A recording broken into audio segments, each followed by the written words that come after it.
सम्मानीय सभापति महोदय, प्रिय गुरुजी और गुरुमा वृंद, मंचासीन अतिथि, उपस्थित भद्रमंडली, मोर प्रिय सहपाठी तथा मोर सान बड़ भाई और भौणी माने, आज गांधी जयंती अवसर में मते किछि कहिबार सुजोग मिलिथिबारु मु निजको धन्य मने करुछि।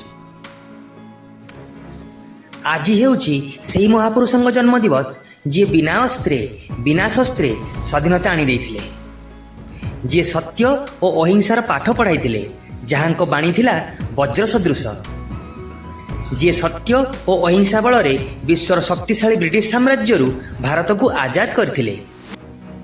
से थिले सत्य और अहिंसार पूजारी, जातिर पिता मोहनदास करमचंद गांधी। सतरे जेतेबेले कौनसी देश बा जाति विपद संकटर सम्मुखीन होता है, सेतेबेले देश में ईश्वर जन्म मानव रूप में होता है। जेतेबेले भारतवर्ष इंग्रेज शासनाधीन थिला, सेही भले दुर्दिन बेलारे गांधी जन्म भारतीयों कौनसी ईश्वर ठारू कम नथिला।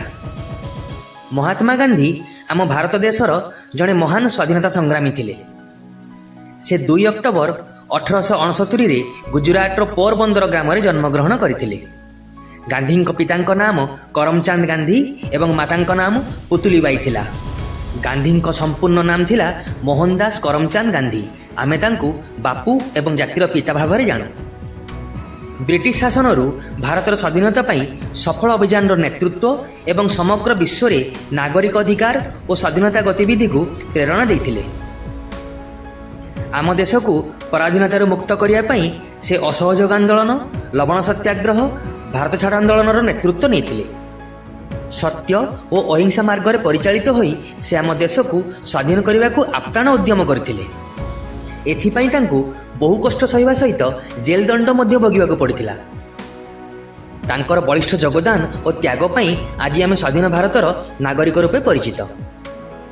से जणे सत्य और अहिंसार मूर्तिमंत प्रतीक थिले। तांकर बलिष्ठ व्यक्तित्व, सरल जीवन यापन शैली, उच्च कोटीर चिंताधारा मानव समाज को एक नूतन दिग्दर्शन जगाई थाए। विश्वकवि रवींद्रनाथ टैगोर तांको महात्मा आख्या देइचंती।